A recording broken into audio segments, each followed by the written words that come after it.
Hey everybody, welcome to Movie Master, where we rank, review, trailer react, and talk about movies, TV shows, and video games. Okay everybody, welcome back to another video. As you guys know, the new trailer for Spider-Man No Way Home, releasing December 17th, 2021, is now out. I'm so hyped. It's awesome. I was exploding with the amount of energy. I ran around my entire house due to the fact that I've been sitting on my butt and not doing exercise at all. And now I feel like I'm high on cocaine or something. I don't do drugs though. I'm being serious. I don't actually do drugs. Don't think I do that. I don't. It's bulletproof. I don't. But nonetheless, let's get to the main point. Today, we're going to be talking about my thoughts on the trailer of Spider-Man No Way Home.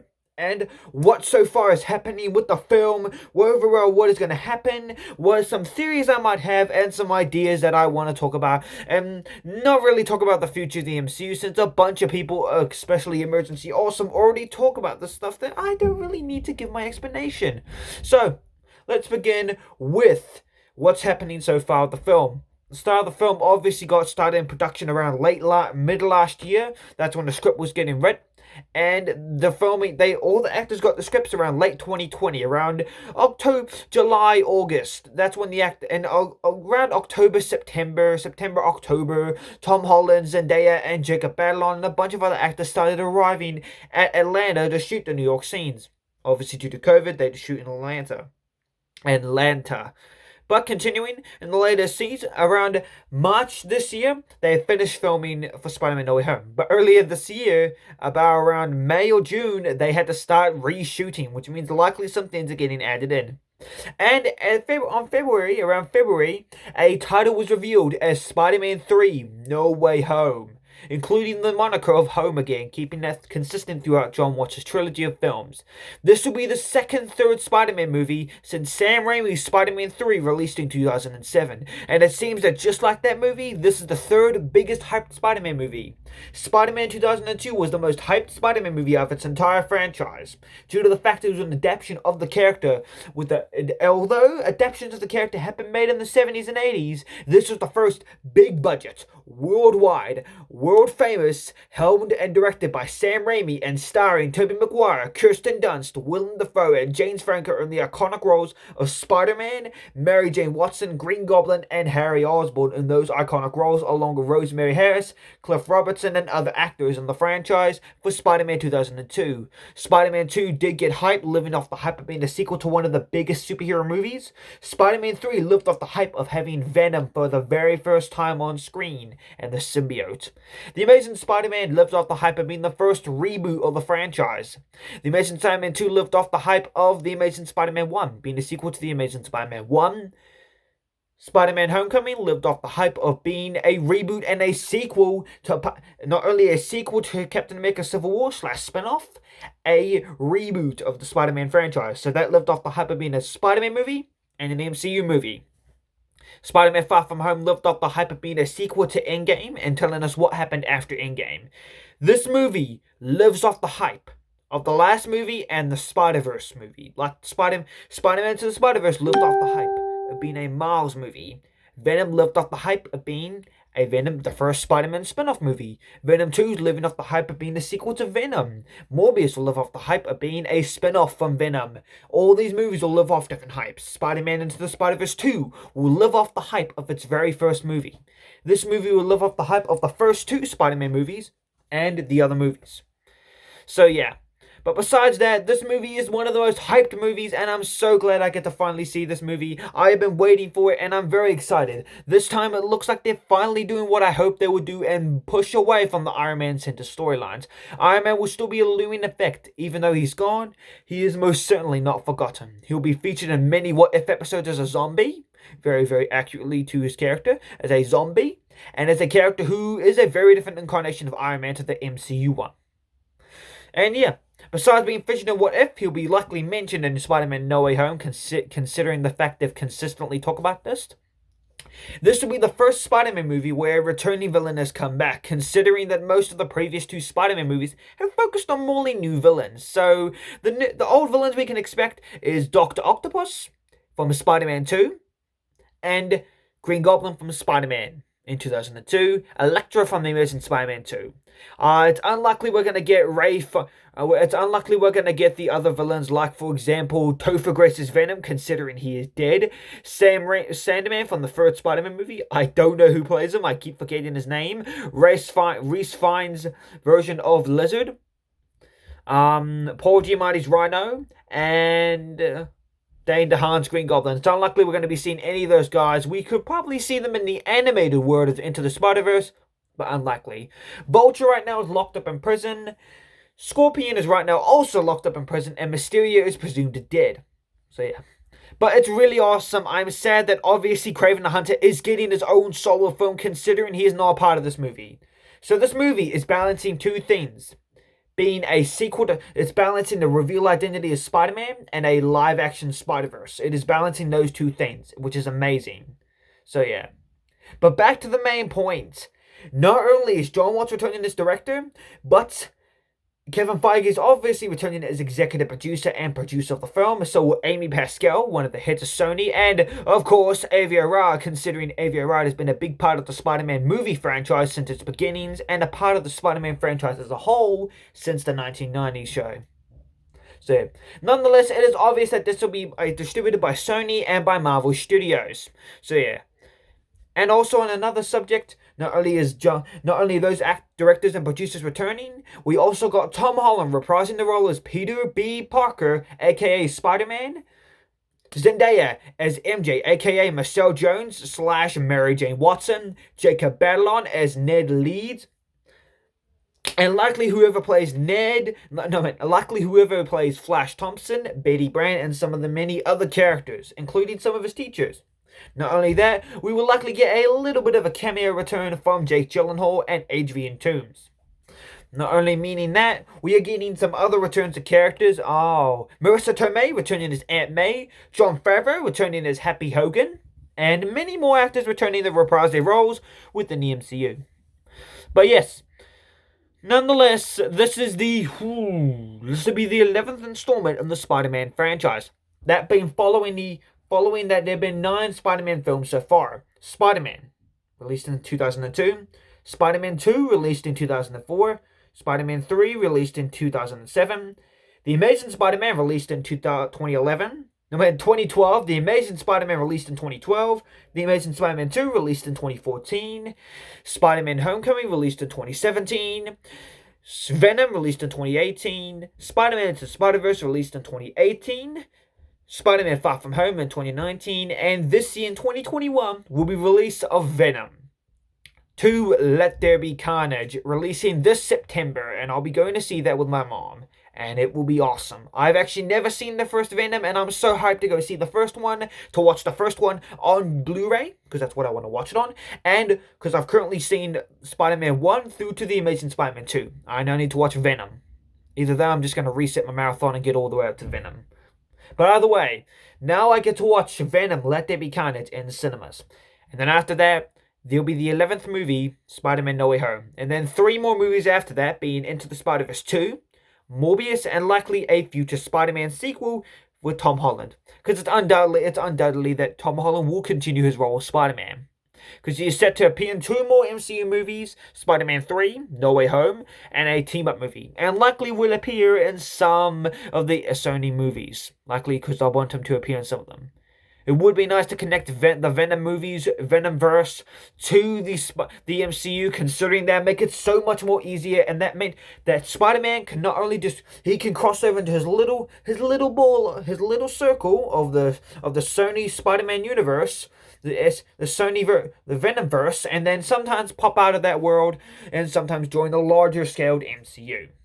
So, but without a shadow of a doubt, I cannot wait to go see this movie. It's awesome. And besides those guys returning, we've also got some former villains returning to reprise their roles. Like I said earlier, Willem Dafoe apparently might be returning as Green Goblin. I don't know. All I've seen is his cackle. I've heard his cackle, which was his famous cackle or laugh, villainous laugh, and his pumpkin bomb, which is one of the most iconic things about his character in general. Number 2, the second villain returning from Spider-Man 2, released in 2004, is Alfred Molina, playing the role as Otto Octavius, aka Dr. Octopus, and is indeed the same Dr. Octopus from my childhood. Because when I was a kid, a lot of my friends know this too, because, well, they grew up with it. Most of my friends, a lot of my friends were Spider-Man fans. A lot of them, like me, grew up with the original 3 Spider-Man movies. The OG trilogy is what we grew up with. I grew up with those movies as a kid. And through my lifetime, I've only lived on this planet for 14 years, and I've seen 3 Spider-Man on the big screen. I was born when the 3rd movie came out. I was obviously non-existent when the 1st movie came out. I was inside my mum's stomach when the 2nd one came out. And I was finally birthed into the world when the 3rd one came out. And I did indeed see The Amazing Spider-Man in cinemas. I've only seen The Amazing Spider-Man, Spider-Man Homecoming, Spider-Man Far From Home, and including this one, Spider-Man No Way Home. I've only seen 4 solo Spider-Man movies in cinema. No, I've only seen 3 in cinemas. It's about to be 5, considering I'm going to go see Venom later this year, and Spider-Man No Way Home. I've also seen Avengers 3 and 4, which are the movies he appears in with my dad, but those are more like his other adventures. Those are more the Avengers, his adventures with the Avengers. So, another actor coming back is Benedict Cumberbatch as Dr. Stephen Strange, aka Doctor Strange, and Benedict Wong returning as Wong. He does not make a long appearance, but I bet you he'll be making a bit of an appearance. And I hope they finally fulfill what I hope to do and maybe set some of Spider-Man No Way Home in winter, which would be nice to set it in winter considering we rarely get a winter setting for Spider-Man. And considering this is coming out in December, hopefully we get what we want.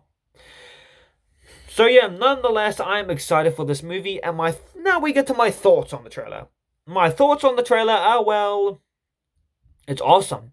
It amazingly handles Spider-Man's secret identity being revealed, considering something like the comics normally manages a very mediocre level, in my opinion. This one amazingly handles it, and it looks like they're going to do a concept from One Last Day, or I don't know. It's a comic book, apparently a very controversial comic book, where Aunt May gets shot by one of the mercenary hired to try and shoot him. Peter dodges it and it hits Aunt May, and before she dies, Peter decides to sacrifice his relationship with MJ, his marriage, to save her. Obviously, the comic was made to reboot Spider-Man's character to make him a child again. Because, well, Marvel needs to keep introducing kids to comics, so best way to do is retcon the hell out of his character. So, yeah. And then they handed off to Dan Slott, and he continued the franchise into very, very, very mind-boggling situations. If you've read the comics or seen some cartoons of Spider-Man, you may know what the mind-boggling I dangled a little Easter egg referencing Dan Slott's run of the comics. So yeah, but nonetheless, it's awesome. And overall, yes, I'm going to cover the elephant in the big goddamn room.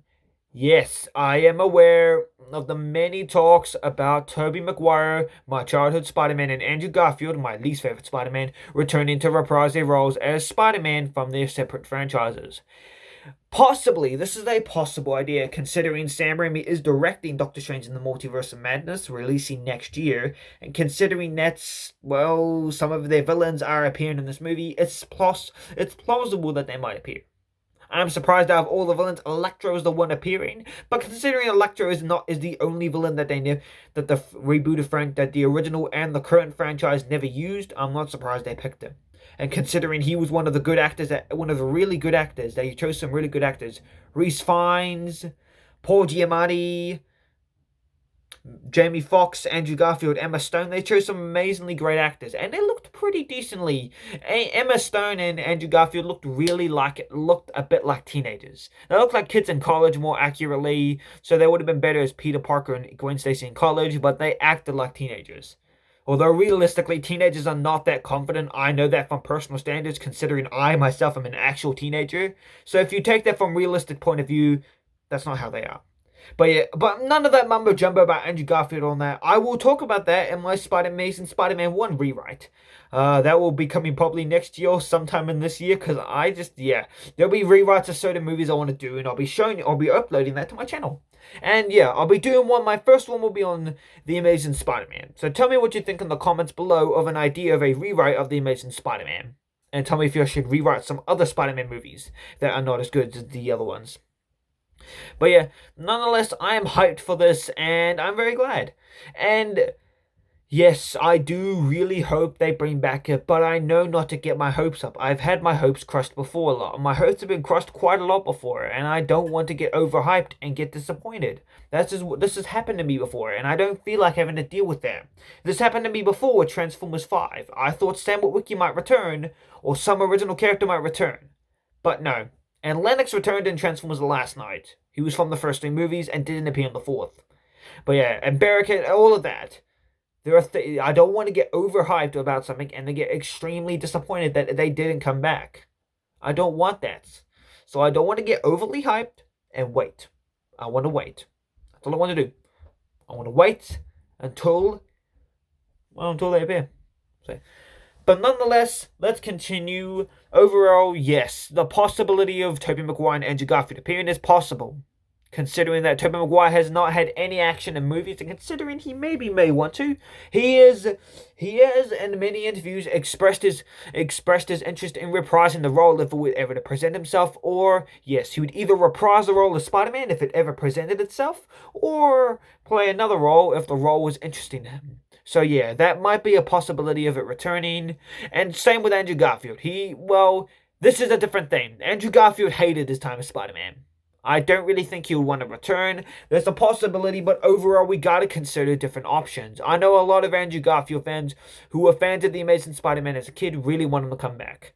I did invest, me and my mother and a lot of other people invested their interest in these movies. I did when I was a kid. I invested a lot of my interest in the movies as a kid. So yeah. One of my friends did actually see both the Amazing Spider-Man movies in theaters, and he did admit to me that he didn't really understand the concept of right or wrong. Every kid realizes some things at different ages. I knew what I hated and what I liked the minute I was 4 years old. When I was 5 and The Amazing Spider-Man was revealed, I hated it. I automatically did not like it. When Transformers 4 was released when I was 7, I didn't like it. It was simple as that. When some characters were killed off and I hated that, I didn't like it. When some movies were made that I didn't want to be made, I didn't like it. Like how I don't like Fast and Furious 4 and how I think it's a piece of garbage like Fast and Furious 8. That kind of thing. And if you want to check out my ranking on that, go check that out on my channel, by the way. And yes, I've already done a ranking on Spider-Man and on some other things. So yeah, go check that down below. It's all about down the area there. But yeah, like I said, I don't mind if they return. And I'm going to say what Channel Pop said, but in my own way. Look, it's nice that they brought back these villains. I'm very excited. Let's just accept so for those who are sad if they don't come back. Don't bitch and moan like a bunch of babies because they didn't bring back your favorite childhood Spider-Man. I'm 14 years old now, and I've realized that, what happened. Sam Raimi had some issues he couldn't make Spider-Man 4. That was that. It got rebooted. Sony and Mark Webb had some issues. There was some issues, backlash, and a lot of financial droppings. The Amazing Spider-Man couldn't get made. The Amazing Spider-Man 3 and 4 couldn't get made, and the cinematic universe and the franchise was discontinued. It's that kind of thing. Saying Sony doesn't have the guts to continue anything because they'll milk it and then lose. Because that's what's going to happen. That's what's going to happen to them one day. Sony will lose all of their money and end up getting sold to Disney. They've lost Spider-Man 2 times. Why do you think he has 3 incarnations? I understand how things are now with Spider-Man. I don't mind if he doesn't appear. I have to get used to the fact that my favorite Spider-Man is no longer around. I accept that. It's like Transformers. I have to accept the fact that my favorite movies, the 3 movies I liked, are no longer... A lot of people don't like them. I love them. And that franchise will not come back, sadly. There's a lot of things that change that I don't want to change. But that is life. Things will change. Things will reboot. Sequels will be made that you don't really appreciate. Sequels will be made that you completely want to hate with all your guts. We just gotta accept that they brought back parts of our childhood that we were happy with. That they brought back Alfred Molina's Dr. Octopus, who was not my favorite Spider-Man villain, but still an awesome villain nonetheless, that they brought him back, considering a legendary actor he is, that he's done many other projects I've seen him in that he's amazingly well at. And they've even maybe bring back Willem Dafoe, the OG villain, one of the most legendary Spider-Man villains that only made one appearance. Not only that, they're bringing back other old Sam Raimi villains. They're bringing back other characters from the Sam Raimi franchise, like, for example, J.K. Simmons is returning as J. Jonah Jameson, except a new version of J. Jonah Jameson. And I am knowing that Kirsten Dunst will not reappear as Mary Jane, and I really don't mind. I loved Spider-Man. Mary Jane was interesting, but she wasn't the main point of the franchise. It was Spider-Man. It was the story of Peter Parker, so I like it better if Peter Parker appears. But look, I get how things are now. I don't mind if Tobey Maguire or Andrew Garfield reappear in Spider-Man No Way Home. I would love it. Me and my friend who are going to go see it together would love it. We would explode probably if we saw Tobey Maguire swinging on screen since 2007. But the days of Sam Raimi's Spider-Man are no longer here. It's not 2007 anymore. Time has passed, and it's no longer 2014 or 2012. It's no longer the time around the Amazing Spider-Man movies. I'm just glad that they gave us some piece, some fragment of what used to be our childhood. For me, I'm glad they grabbed one fragment, a few fragments of what was once my childhood as a kid. The Sam Raimi Spider-Man movies. And so far, No Way Home seems to be building up to be a better movie than the last two. They don't overly look Iron Man as a big monument to this series. Yes, whilst Iron Man is a big character, and it's great that like the movie film says, it's great that they tie the story to the main hero of the MCU. But to sideline the main hero himself that the movie is based on is something I cannot condone. I will do a video where I do a sort of like debate. I debate against Movie Flame's video on why Far From Home is the best. It is not the best movie in my personal and in my critical opinion. Because I will give both my opinions on why I find it not the best movie to tell the story of Spider-Man. But yeah. But overall, to finish off the conversation of the elephant in the big damn room, I'm glad they gave us fragments of our childhood to appreciate this, to look back on a time where we were little and we didn't have to worry about having to do high school and many other things in our lives, that we could just sit there and watch something. That's what I missed when I was 4. I could just sit down on the ground and skip a day of kindergarten, sit down on the front in front of my TV, watch some Spider-Man. That's all I loved doing as a kid. But sadly, I have to do other things because, well, that's life. I gotta move on with my life. But yeah, it's nice that they got fragments of our childhood. But even if they don't appear, I'll be fine with that. I've already accepted the fact that they may not appear. But if they did, I'll be happy. And any leaks you get about Tobey Maguire on the set with Tom Holland, that's fake. If you see him in his classic Raimi suit, it's fake. It was photoshopped. If you see a photo of Andrew Garfield in his Amazing Spider-Man 2 suit on set, fake. If you see his body double, all of it, it's fake. The set photos that show Zendaya, Tom Holland, and Jacob Batalon are real. Those are the set photos that were real. Those other set photos aren't. Okay?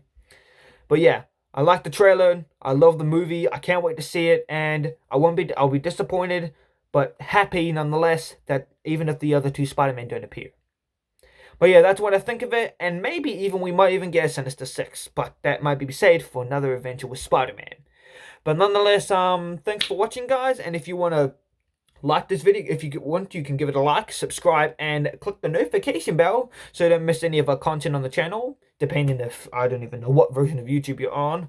So yeah, but nonetheless, click the notification bell so you don't miss any Movie Master content. And yeah, enjoy your guys' day. And well, for us Spider-Man fans, get hyped because December 17th is the official release date. December 17th, 2021 is the release date of Spider-Man 3 No Way Home, directed by John Watts and starring Tom Holland, Zendaya, and Jacob Batalon, and many more other actors like Alfred Molina, Jamie Foxx, Willem Dafoe, and even possibly Tobey Maguire and Andrew Garfield. But yeah, thanks for watching and see ya.